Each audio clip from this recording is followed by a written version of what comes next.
नमस्कार, आदाब, सत श्री अकाल। आप सबका बहुत बहुत स्वागत है। इस वीडियो में हम जानेंगे कि आपने बचत खाता खोल लिया है और उसमें आप किस तरीके से पैसे जमा कर सकते हैं। भाई, जब खाता खोला है तो लक्ष्मी जी आनी चाहिए, उनकी कृपा होनी चाहिए और हमारे पैसे बढ़ने चाहिए। ठीक है जी। पैसे बढ़ने के लिए हमें क्या है, उसमें खाते में थोड़े थोड़े पैसे डालते रहना चाहिए। तो जब आपको खाते में पैसे जमा करने हैं तो आप बैंक में जाएंगे। बैंक में जाके आप सबसे पहले एक फॉर्म लेते हैं। ठीक है जी। एक फॉर्म होता है, वो सफ़ेद रंग का, हरे रंग का, पिंक रंग का, किसी भी रंग का हो सकता है। आपको रंग से डरना नहीं है। आपको जाके वहाँ पे एक फॉर्म लेना है जिसको हम बोलते हैं पे इन स्लिप। पे इन स्लिप का मतलब ये है कि आप अपने बचत खाते में कुछ पैसे चेक जमा कर रहे हैं। अभी हम सिर्फ कैश की ही बात करेंगे कि हम जब बैंक में गए, हमने एक पे इन स्लिप लिया है और उसमें हम पैसे जमा करने वाले हैं। ठीक है जी। तो वो स्लिप में हमें क्या क्या भरना पड़ता है। सबसे पहले तो आप तारीख डालेंगे कि किस तारीख को आप पैसे जमा कर रहे हैं। ठीक है। दूसरा आप डालेंगे कि आपका खाता किस ब्रांच में है। ठीक है। एक तो बैंक हो गया। उदाहरण के लिए आप बात कर रहे हैं एसबीआई। एसबीआई की कौन सी शाखा, आप चर्च गेट में हैं, दादर में हैं, आप मीरा रोड में हैं, आप भोपाल में हैं। भोपाल में हैं तो कौन से इसमें ब्रांच है आपकी, टीटी नगर है। तो आपको अपनी शाखा, अपनी ब्रांच का नाम उसमें लिखना पड़ता है। ठीक है। आपको अपना नाम लिखना पड़ेगा क्योंकि आप अपने बचत खाते में डाल रहे हैं पैसा, मेरे खाते में तो नहीं डाल रहे। तो आप जिस खाते में पैसा डाल रहे हैं उसमें आपको उस खाता धारक का नाम लिखना चाहिए, जिस तरीके से आपकी पासबुक में नाम आता है। अगर आपकी पासबुक में आपका नाम, आपके पिताजी का नाम, सरनेम आता है तो वैसा लिखिए।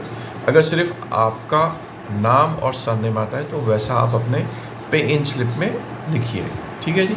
आपको अपना नाम लिखना है, आप उसमें कितनी धनराशि डाल रहे हैं। मान लीजिए आप अपने खाते में 5,000 रुपये जमा कर रहे हैं तो आपको वर्ड्स में लिखना है 5,000 ओनली। ठीक है। 5,000 ओनली, पहली चीज़। शब्दों में आपको लिखना है। उसके बाद आपको डिनोमिनेशन में लिखना है। डिनोमिनेशन को घबराइए नहीं, बहुत आसान भाषा में डिनोमिनेशन का मतलब ये होता है 5,000 रुपये आप किस तरीके से दे रहे हैं। 100 रुपये के नोट दे रहे हैं, 50 रुपये के नोट दे रहे हैं, 500 रुपये के नोट दे रहे हैं। ठीक है जी। 1,000 के तो नोट अब चलते नहीं है। ठीक है। तो जितने आप नोट दे रहे हैं, मान लीजिए आप 500 के 10 नोट दे रहे हैं तो आपको 500 रुपये लिखना है, मल्टीप्लाई बाय 10 करना है, मतलब 5,000 रुपये। अगर आप 100 रुपये के नोट दे रहे हैं तो 100 के कितने हैं, 500 के कितने हैं, 50 के कितने हैं, 20 के कितने हैं। आप जिस तरीके से 5,000 रुपये दे रहे हैं उस तरीके से आपको अपने नोट की संख्या लिखनी है। ठीक है जी। बहुत आराम से लिखिए, गिनती करके लिखिए, घबराने की कोई ज़रूरत नहीं है। बहुत ही साधारण बात है। ठीक है जी। कि कितने नोट आप दे रहे हैं, ताकि जब आप पैसे बैंक में जमा करें तो जो इंसान आपसे पैसा ले रहा है उसको भी मालूम पड़े कि आपका डिनोमिनेशन मिल रहा है, किस तरीके से आप 5,000 रुपये जमा कर रहे हैं। तो हमने क्या देखा, हमने ये देखा हमें अपना नाम लिखना है जिस तरीके से हमारे खाते में नाम आता है, पहली चीज़।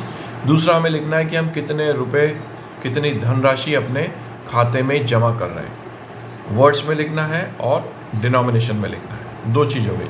तीसरा, कुछ जगह पे हमसे हमारा एड्रेस भी पूछा जाता है। अगर आपका बैंक पूछता है तो एड्रेस लिखिए, नहीं पूछता है तो मत लिखिए। इसके अलावा आपको अपना मोबाइल नंबर वहाँ पे डालना पड़ता है। आपका जो भी मोबाइल नंबर आपने अपने बैंक में रजिस्टर किया है वो नंबर वहाँ पे डाल दीजिए। ठीक है जी। अगर आपकी धनराशि 50,000 से ज़्यादा है, ठीक है, अगर आप 50,000 से ज़्यादा की धनराशि जमा करते हैं तो हो सकता है बैंक वाले आपसे आपका पैन नंबर भी मांगे। अगर बैंक वाले आपसे पैन नंबर मांगते हैं तो अपना पैन नंबर भी साझा कर दीजिए, क्योंकि जब आपने खाता खोला है तब तो आपने अपना पैन कार्ड दिया ही है। ठीक है ना। और कोई घबराने की बात नहीं है, वो तो एक बैंक की प्रक्रिया है, उसको भर दीजिए। ये चीज़ हो गई। आपको उसके बाद नीचे साइन करना है। हस्ताक्षर करने अपने कि भाई हम ये सारी जानकारी शेयर कर रहे हैं। आपको ये जो स्लिप होती है 2 हिस्सों में बटी हुई होती है। एक हिस्सा होता है वो बैंक वाले अपने पास रख लेते हैं और दूसरा हिस्सा आपको जो बैंक के कर्मचारी हैं सिक्का लगा के देते हैं। जहाँ पे वो सिक्का लगाते हैं उसको हम बोलते हैं काउंटर फॉइल, मतलब वो रिसिप्ट आपको दे दी जाती है। रिसिप्ट में आपको क्या लिखना है, वहाँ पे आपको लिखना है, तारीख लिखनी है, आपको आपके बचत खाते की ब्रांच का नाम लिखना है। जैसे आपने लिखा था कि SBI ब्रांच क्या है, ठीक है जी। आपको अपना नाम लिखना है, आपको ये लिखना है कि आपने कितनी धनराशि जमा की है अपने खाते में, ठीक है। 5,000 है तो 5,000, 2,000 है तो 2,000।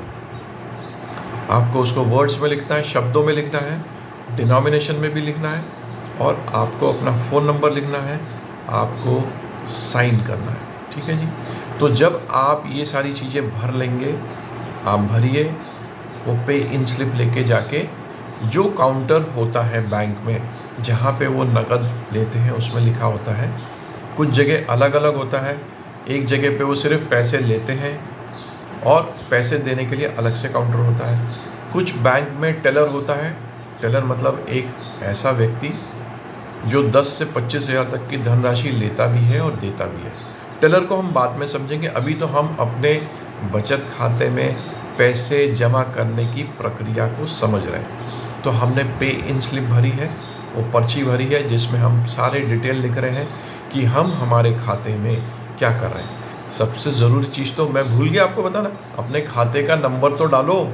आपने नाम लिख दिया अपना पवन कुमार, हो सकता है बैंक में 25 तरीके के पवन कुमार हो, तो सबसे ज़रूरी अपना खाते का नंबर लिखिए। जब खाते का नंबर आप लिख रहे हैं, आपको अपनी आँखें खुली रख के लिखना है। अगर उसमें कोई गलती हो गई तो सब कुछ गड़बड़ हो जाएगा।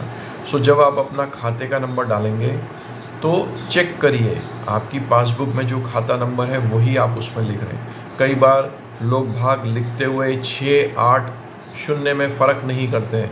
उनका 6 0 जैसा होता है, 8 भी 6 जैसा होता है। गलती मत कीजिए, ओवर राइटिंग मत कीजिए, काट कूट मत कीजिए। खाता नंबर बड़े बड़े लेटर्स में लिखिए, साफ लिखिए। अगर कोई गलती होती है तो वापस से दूसरी स्लिप आप भर सकते हैं। स्लिप के पैसे लगते नहीं हैं, आपको स्लिप फ्री में मिलती है। तो आपको अपना बचत खाते का नंबर दोनों तरफ लिखना है। दोनों तरफ मीन्स मेन स्लिप में जो कि बैंक में रह जाएगी पैसे के साथ, और जो छोटी पर्ची है रिसिप्ट काउंटर फॉइल, उस पर भी आपको अपना बचत खाता का नंबर लिखना है। तो क्या क्या भरना है हम उसको वापस से दोहराते हैं। हमको तारीख लिखनी है जिस दिन हम पैसे जमा कर रहे हैं, हमें अपने बैंक की ब्रांच का नाम लिखना है, हमें अपना नाम लिखना है जैसा कि हमारी पासबुक में होता है, हमें ये लिखना है कि हम कितनी धनराशि जमा कर रहे हैं वर्ड्स में, डिनोमिनेशन में, अपना बचत खाता नंबर लिखना है सबसे ज़रूरी, ठीक है जी। आपको अपना मोबाइल नंबर देना है। अगर आप 50,000 से ऊपर की धनराशि जमा कर रहे हैं तो आपको अपना पैन कार्ड नंबर भी साझा करना पड़ेगा और आपको हस्ताक्षर करने पड़ेंगे। हर बैंक में लगभग यही प्रक्रिया होती है पैसा जमा करने के लिए। अब आपने फॉर्म भर दिया है, पैसे आपके पास हैं, और आप ये ले जाके जो काउंटर पे पैसे लिए जाते हैं उस पे जाके आप खड़े हो जाइए। एक चीज़ सबसे ज़्यादा ज़रूरी बात, जब भी आप बैंक में जाते हैं, अपनी धनराशि आप किसी को भी नहीं देंगे। किसी को भी नहीं देंगे का मतलब ये है आप किसी को पकड़ाएंगे नहीं कि भाई ये मेरे पैसे जमा कर दो। ये बिल्कुल गलत चीज़ है। आप बैंक में आए हैं, आपको अपने पैसे खुद ही जमा करने हैं। कतार में खड़ी होइए, हो सकता है थोड़ा सा आपको 10 मिनट 15 मिनट लग जाए, कोई बात नहीं। अपने पैसे की सुरक्षा आपकी जिम्मेदारी है, ठीक है जी। तो आप लाइन में खड़े होंगे जिस काउंटर में पैसे लिए जाते हैं। जब आपका नंबर आएगा आप वो धनराशि और वो स्लिप, पे इन स्लिप, बैंक के कर्मचारी को दे दीजिए। बैंक के कर्मचारी जो है वो पैसे को गिनेगा और आपके फॉर्म को देखेगा कि सब ठीक से भरा है आपने।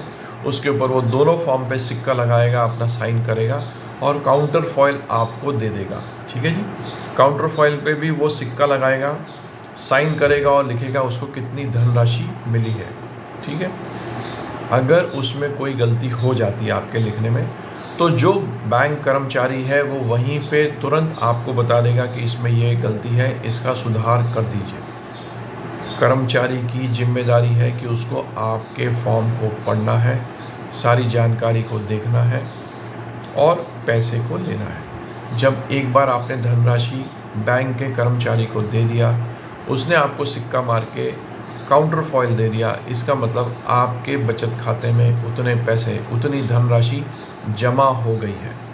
ठीक है जी, अगर आपने 5,000 रुपये दिए हैं तो 5,000 धनराशि आपके बचत खाते में आ गई है। आप चाहो तो अपनी पासबुक में एंट्री करके देख सकते हैं, तो आपको दिखेगा कि आपने उस तारीख को 5,000 रुपये नकद अपने बचत खाते में डाले हैं। अगर आपने बैंक की SMS सुविधा ली हुई है तो आपको मैसेज आ जाएगा कि आपके बचत खाते में 5,000 रुपये जमा हुए हैं और अब आपका बचत खाते का कुल बैलेंस, टोटल बैलेंस कितना है। ठीक है, ये सारी जानकारी आपको SMS में भी आ जाएगी। तो बचत खाते में पैसा जमा करना बहुत ही सरल काम है, क्योंकि हमने कभी किया नहीं है इसलिए हमें डर लगता है। शुरुआत तो कीजिए, हर काम की कहीं ना कहीं से शुरुआत होती है। बहुत ही आसान है।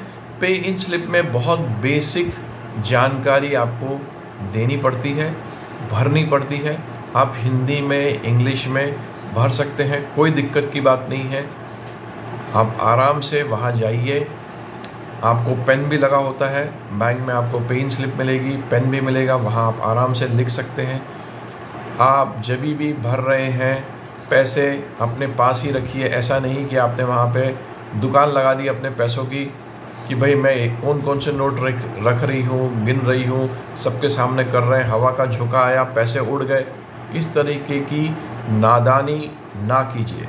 ठीक है जी, जब अपन घर से जा रहे हैं तो घर में ही गिन लीजिए, थोड़ी सी घर में एक्सरसाइज करके जाइए, ताकि पब्लिक स्पेस में ये सारी चीज़ें ना हो।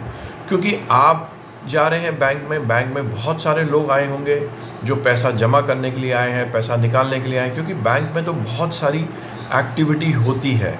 ठीक है ना जी, तो हमें वहाँ बैंक में जाके मेला नहीं लगाना कि भाई मैं अकेली हूँ और ये सारी चीज़ें कर रही हूँ। ना, घर से ही गिन के जाइए कि आप 5,000 की धनराशि या जो भी धनराशि आप जमा करना चाहते हैं वो क्या डिनोमिनेशन में है, ताकि आप बैंक में जाएं, आराम से अपना पे इन स्लिप भरें, अपना नाम, कितने पैसे कर रहे हैं, अपना खाता नंबर। कई बार लोग बाग वहाँ जाके भूल जाते हैं मेरा खाता नंबर, अरे फ़ोन में चेक करते हैं, इसमें नहीं।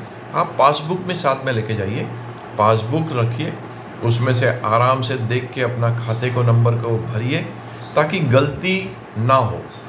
गलती अगर हो गई है तो उसका सुधार वहीं के वहीं हो जाए, जल्दी से जल्दी हो जाए। क्या है कि आप अभी काम शुरू कर रहे हैं, गलती होने की संभावना है, लेकिन थोड़ा सा ध्यान देके अगर आप करेंगे तो गलती नहीं होगी। ठीक है, तो हमें घर से ही गिन के जाना है कि हमारे कौन कौन से नोट है, डिनोमिनेशन क्या है, ताकि आप वहाँ पे इन स्लिप में भर दें आसानी से। आपने टेलर को दिया, सिक्का लगाया और आपके बचत खाते में आ गया। कितना आसान है, ठीक है ना। तो अगली बार आप अपने बचत खाते में पैसा भरने जाएंगे, ठीक है, और कमेंट बॉक्स में मुझे बताएंगे आपका एक्सपीरियंस कैसा रहा। आपको जाके वहाँ डर तो नहीं लगा? डरने की क्या बात है, आपका बैंक है, आपके लिए है, आपका बचत खाता है, तो वहाँ जाके आप पैसे डालिए। पैसे डालना शुरू करेंगे तभी तो बढ़ेगा। जब हम पौधा लगाते हैं उसमें थोड़ा थोड़ा पानी रोज़ डालते हैं और वो बढ़ जाता है, वैसे ही अपन ने बचत खाता खोला है, उसमें थोड़े थोड़े पैसे डालते रहेंगे। रोज़ नहीं, हफ्ते में सही, 15 दिन में सही, महीने में तो भरेंगे और वो धीरे धीरे बड़ा हो जाएगा। ठीक है ना। तो ये एक्सरसाइज कीजिए और अपना एक्सपीरियंस मेरे साथ शेयर कीजिएगा कि आपको बैंक में जाके कैसा लगा, डर तो नहीं लगा। अगर डर लगे भी तो अपने ईश्वर का नाम ले लीजिए, ईश्वर आपके साथ है, आपकी मदद करेंगे। ठीक है ना जी। जब आप पहली बार करेंगे आपको डर लग सकता है, समझ में नहीं आएगा, धीरे से आराम से काम कीजिए। जब आप जाएंगे आपको प्रैक्टिस हो जाएगी और आने वाले समय में तो आप मास्टर बन जाएंगे कि भाई आप खुद भी अपना फॉर्म भर सकेंगे, औरों की भी मदद कर सकेंगे। ठीक है जी, अपना ख्याल रखिए। आने वाले समय में और भी जानकारी आपके साथ साझा करूँगा। Take care, bye.